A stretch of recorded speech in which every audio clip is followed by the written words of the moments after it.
Hey, welcome into today's video, everybody, and today's a great one. We have a law enforcement officer who breaks two laws at the same time, and just like all the rest of these good folk that we videotape, they have every excuse in the book as to why they were parked in front of a fire lane, and in front of a fire hydrant at the same time. This one's a classic. Let's go over and check it out.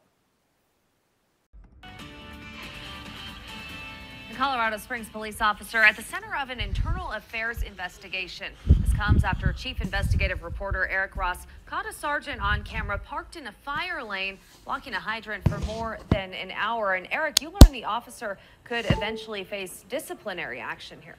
That's correct, Elizabeth. Good evening. And we want to make it very clear, this story is not just about one officer who parked illegally, but rather what that officer said when we asked him about it. News 5 Investigates captured this video of a Colorado Springs police sergeant not only parking in...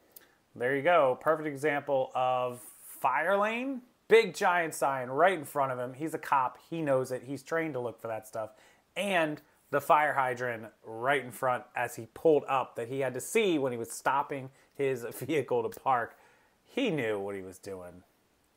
Come on, guys. In front of a fire lane, but blocking a fire hydrant for at least an hour and 10 minutes in front of the Chipotle on Tejon Street. Had you or I parked here, we likely would have received a ticket. However, realizing the officer may have been on a call, we waited for him to return to his cruiser. Look at him run over to him like, Eric Ross, hurry up, he waited an hour and 10 minutes for this. Yeah, we were over here work-related, yes. That was it. Because we got a tip, you were parked in front of a fire lane and a fire hydrant. Yeah, I know.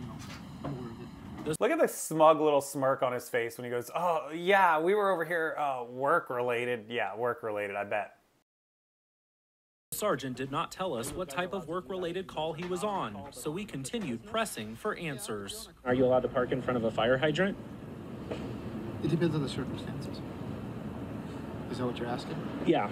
Yeah, it depends. If you get a call for service, for example, in the building, I would park here if there's no place else to park, yes. If I got a call for service and there was nowhere else to park, which I'm sure there was more places to park, they should have got that on video, and if I had a call for service, which we're going to find out if he was on a call for service right now.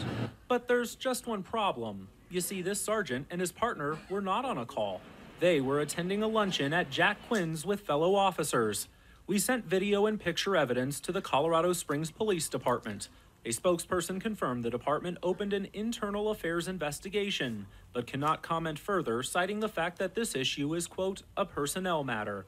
Love it. So they can't help you and cite more, give you more information because it's a personnel issue and they don't want to do anything about it. And if they don't tell you anything, then you won't ever know that they didn't discipline the officer. Imagine that. You get a call, we'll park wherever it's necessary.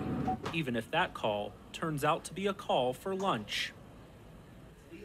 And within the last few minutes, a spokesperson for the police department sent us an email wanting to clarify that the officer was not on a call for service, but rather he was attending a law enforcement luncheon a lieutenant invited him to. As far as we know, the officer has not been cited. Elizabeth? There you go. There's the problem. We investigated ourselves. We found there was nothing wrong. The officer did nothing wrong. And we closed the case, even though we confirmed he wasn't on a call for service. He was at lunch. And this is why nothing ever happens to them, because there's no consequences. There's no qualified immunity being taken away. They know it. We know it. And until it does, they'll continue to violate rights. They'll continue to be above the law. They'll speed. They'll park where they feel like. And they will tell people that you can't film from public or in public places or buildings or any of that nature. So that's our fine, upstanding Colorado Springs law enforcement officer parking wherever he feels like, in front of the fire hydrant and in the fire lane. As always, thank you for watching the video. Give it a thumbs up. Make sure you subscribe to the channel. Almost to 10,000 subscribers. Would love to hit that number. And I'll have more videos out for you, including myself filming in the coming weeks on this channel right here. Thank you for supporting me. Thank you for sticking around, and I'll see you